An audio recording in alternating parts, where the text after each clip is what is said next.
The little girl sat alone on the concrete steps outside the corporate tower. Shoes dusty, her tiny hands trembling as she held back tears.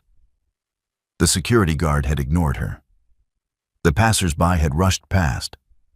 But a tired single dad with calloused hands, carrying nothing but a brown paper bag and his son's broken toy, stopped. He knelt beside her, tore his sandwich in half, and said, "You look like you could use this more than me." He didn't know the woman standing behind him in the sunglasses was her mother and the CEO of the very building he was cleaning that morning. Before we dive in, drop a comment with where you're watching from, and don't forget to hit subscribe for more videos like this. Let's begin. Mike Carson never expected much from life anymore. His days started at 4 a.m. with black coffee and ended past midnight when his 7-year-old son Dylan finally stopped coughing long enough to sleep. A former mechanic turned janitor, Mike lived paycheck to paycheck in a noisy apartment next to the highway, counting coins and cutting coupons. That morning, he was rushing down the city block in his dusty blue uniform, carrying a paper bag with one sandwich inside, his lunch. But just as he approached the towering glass building where he worked part-time, he noticed a girl, alone, around 6 or 7, curled up on the stone steps like she was trying to disappear. Her dress was expensive, but her face was streaked with tears. Something about the way she was hugging her little knees reminded him too much of Dylan, back when the fever wouldn't break. "Hey," he said softly, squatting down beside her. "You okay, sweetheart?" She looked up with startled, red-rimmed eyes. Didn't speak, just stared. Mike hesitated. He could get fired for being late again. But instead of rushing inside, he opened the crumpled paper bag and pulled out a slightly squashed sandwich. "It's turkey and cheese," he said, holding it out. "Not much, but it's fresh." Her lips quivered. Then she took it. From behind them, a black SUV door slammed. He barely noticed the click of heels approaching. "Alina?" a voice said, firm, commanding. "What are you doing?" Mike turned slowly and froze. The woman was tall, poised, probably late 30s. Black pencil skirt, crisp blazer, sunglasses hiding half her face. But not the shock tightening her jaw as she stared at her daughter eating a stranger's sandwich. I just found her here," Mike began, standing quickly, suddenly self-conscious of his stained uniform. "I was worried." But she held up a hand and took off her sunglasses. Her eyes softened when she looked at her daughter, then narrowed as they flicked back to Mike. "You're the cleaner from the 17th floor, aren't you?" she said. Her voice was even. Too even. "Yes, ma'am." She looked at the sandwich, then at him. Alina whispered, "He was nice, Mommy." The woman stared at Mike for a beat longer, then said, "Thank you." Most people walk right past. She turned to her assistant. "Have the driver bring the car around, now." Then, looking back at Mike, she added, "You should probably come with us." Mike blinked. "Ma'am?" "You're not in trouble," she said. "But I think we need to talk." And just like that, Mike found himself climbing into the back of a black SUV with the daughter of the richest woman in the city. He didn't know it yet, but everything he thought he knew about his life was about to flip upside down. Mike sat stiffly in the black leather seat, completely out of place. The scent of jasmine and luxury leather filled the SUV, along with a silence so sharp it could cut.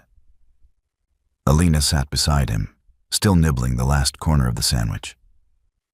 She looked calm now, safe even. Her mother, however, hadn't spoken a word since they pulled off. Mike cleared his throat Ma'am, I really didn't mean to overstep. You didn't overstep, she interrupted, her voice quiet but unwavering. You did what most people would never bother to do. She turned to him, this time really looking. I'm Claire Whitmore, CEO of Whitmore Tech and Alina's mother. Her words were polished, professional. My daughter ran off after an argument with her nanny. Security couldn't find her. And yet, somehow, a stranger with a mop and a sandwich did. Mike looked down. Wasn't trying to be a hero. Just saw a little girl alone and figured she needed a bite in a minute. Claire tilted her head slightly. That was your lunch, wasn't it? He shrugged. Yeah, but kids come first. Alina suddenly whispered, You're a nice daddy. Claire's jaw twitched. Her eyes flicked to her daughter, then back to Mike. You're a single parent? Yeah, my boy's name is Dylan, 7, asthma. Loves dinosaurs and peanut butter, but hates math. Mike chuckled softly, eyes briefly lighting up. Rough couple years. Lost my wife to a drunk driver. Took whatever job I could after. Claire's lips parted slightly. Not in pity, in realization. I want to offer you something, she said. Mike's eyes snapped back up. Sorry? You saved my daughter. Not just physically. You showed her kindness when she was scared. That's not nothing. I run a company of over 12,000 people, and I can't name more than 5 who would have done what you did. He blinked. Ma'am, I appreciate that. But I didn't do it expecting anything. She nodded. And that's exactly why I'm offering it. They stopped in front of a glass tower, Whitmore Tech HQ. Claire turned to him. Come inside. There's someone I want you to meet. He hesitated. I'm still on the clock, technically. She smiled for the first time, a rare, polite curve of the lips. I think I can make a call. Mike stepped out of the SUV and stared up at the building he'd only ever entered through the side door with a mop in hand. Now, he was being escorted through the front, past receptionists who suddenly sat up straighter and guards who gave puzzled looks. Inside, Claire led him into a bright conference room.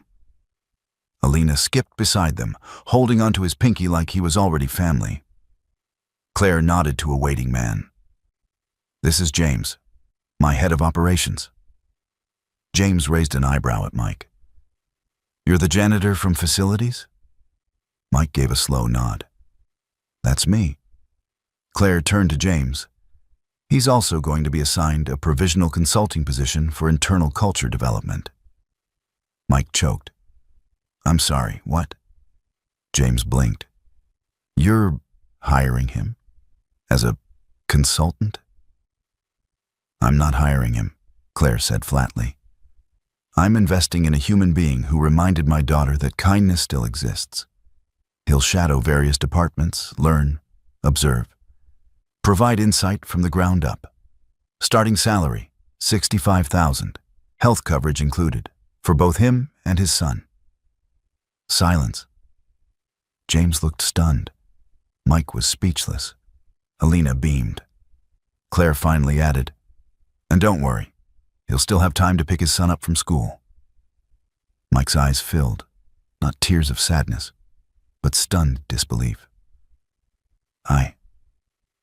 I don't know what to say. Claire smiled faintly again. You already said enough when you gave my daughter your lunch. Mike had never stepped foot in an office elevator that didn't reek of bleach and floor wax. But now he stood inside one, clean-cut in borrowed slacks and a pressed white shirt Claire's assistant had rushed to purchase after taking his measurements. He stared at his reflection in the mirror-like doors. He barely recognized himself. Just yesterday, he was wiping grime off urinals and saving quarters for Dylan's inhaler refills. Now, he was riding up to the 23rd floor to shadow the marketing team of Whitmore Tech as internal culture consultant, whatever that meant. James, the COO, wasn't subtle with his side-eye glances. "I still don't get this," James muttered, scrolling through his tablet. Claire never makes emotional decisions. She once fired a senior exec for not using the Oxford comma. Mike shrugged. "Believe me, I'm more surprised than you are." When the doors opened, the marketing team's heads turned toward him. Young professionals in crisp shirts, tight dresses, MacBooks open, lattes half-sipped. They stared like they were expecting a guest speaker from a rival firm. Not a janitor turned consultant with scuffed boots and a folder of handwritten notes. A woman with a pixie cut stood and extended her hand. "Hi, I'm Bella, creative director. You must be—" "Mike Carson," he said. "Nice to meet you." James cleared his throat. "He'll be observing. Don't let it change your process." But it did. Mike sat quietly in meetings, listening, watching, taking notes not on branding strategies or engagement metrics, but on people. How the intern was always cut off. How Bella paused every time someone questioned her campaign title. How 3 designers shared one fried brain between them, trying to finish a project with impossible deadlines. During lunch, someone mentioned Claire in hushed tones. "She's tough, man. Doesn't let anyone slip," one said. "Unless you're this guy," another mumbled. Mike didn't respond. He quietly opened his lunch bag. This time it had 2 sandwiches, one for him, one for the girl who changed everything. He spent a week observing every department Claire assigned.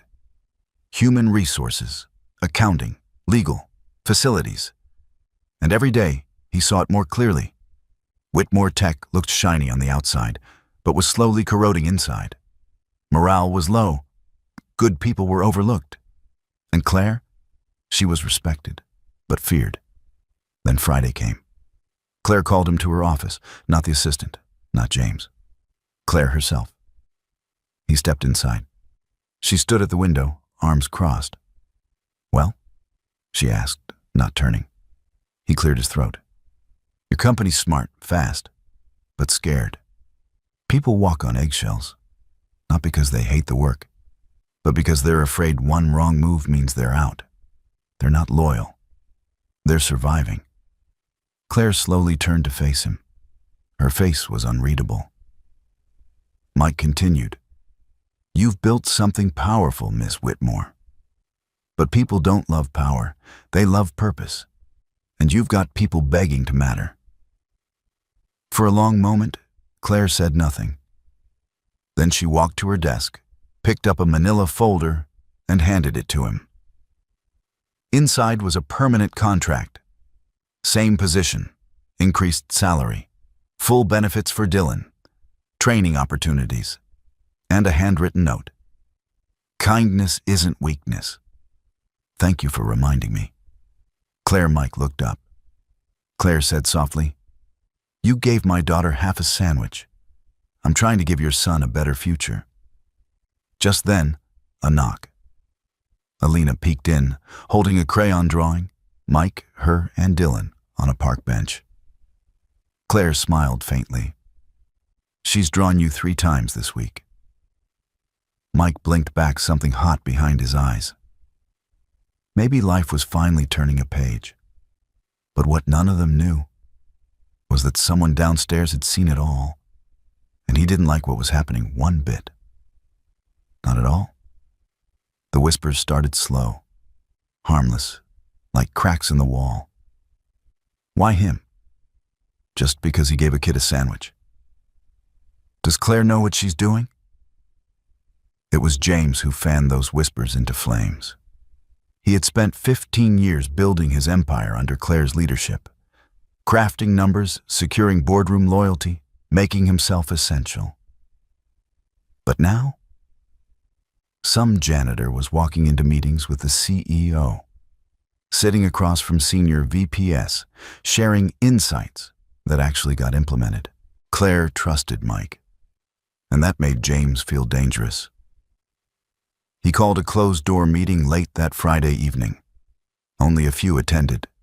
People he knew would nod and not ask too many questions.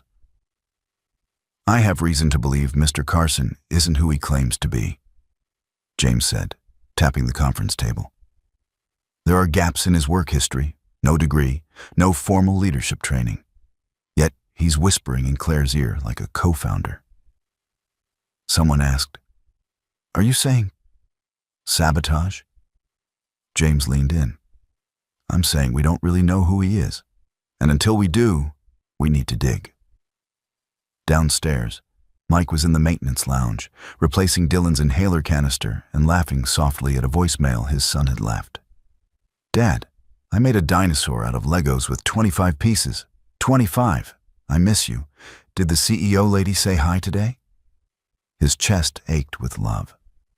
Back upstairs, James hit send on an email to a private investigator. Subject line, "Find everything on Mike Carson. I want dirt." The following Monday, Mike arrived early. He had spent the weekend organizing a surprise project, a shared lunch hour called Table Talks, encouraging employees from different departments to eat and share something kind with someone they'd never spoken to. By noon, the lunchroom buzzed with laughter and stories. The intern from HR sat with the CFO's assistant. Two product designers were swapping parenting tips. And in a quiet corner, Claire sat with a junior accountant and said words no one had ever heard her say. "You're doing a great job." People smiled. They didn't just like the new culture. Some felt alive again. Mike stayed in the back, sipping burnt coffee and watching. Then James stormed in. "Mike," he said loudly, holding up a file. "We need to talk now." Claire turned sharply, her chair scraping back. "James, not now." But James ignored her. "I ran a background check. You failed to disclose several job losses, a DUI from a decade ago, and that you dropped out of community college." Silence swallowed the room. Mike stood still. Calm. He didn't flinch, but his knuckles went white around the coffee cup. "I disclosed everything required by HR," Mike replied evenly. "The DUI was expunged. I never lied." James smirked. "But you didn't volunteer that info either, did you?" Claire stood. "James, office, now." But Mike lifted a hand. "No, it's fine," he said softly. "Let him finish." James barked, "You don't belong here. You're a glorified janitor playing executive dress-up." "Enough," Claire snapped. But James had already gone too far. Alina had walked into the lunchroom and heard every word. She dropped the little note she was holding for Mike. Mike bent down, picked it up. It read in shaky handwriting, "You're my hero, Mr. Mike. I drew you saving my sandwich from a dragon. Love, Alina." He looked up, eyes burning. But not with shame, with something colder. Determined. "This isn't about me," Mike said quietly. "It's about a company that thinks someone's past defines their worth. I'm not ashamed of what I've been through. You only try to dig up someone's past when you're afraid of their future." People murmured. Soft at first, then louder. Claire walked up beside Mike. "James, you're suspended pending review," she said flatly. "You've forgotten something vital about this company. People don't need perfect resumes. They need purpose." James sputtered. "You're ruining everything for someone who made my daughter feel safe when the people I paid to do that failed." Claire cut in. "Now get out." As security escorted James from the floor, the team turned toward Mike, not just in respect, in trust. But James wasn't done, and neither was the storm he was about to unleash.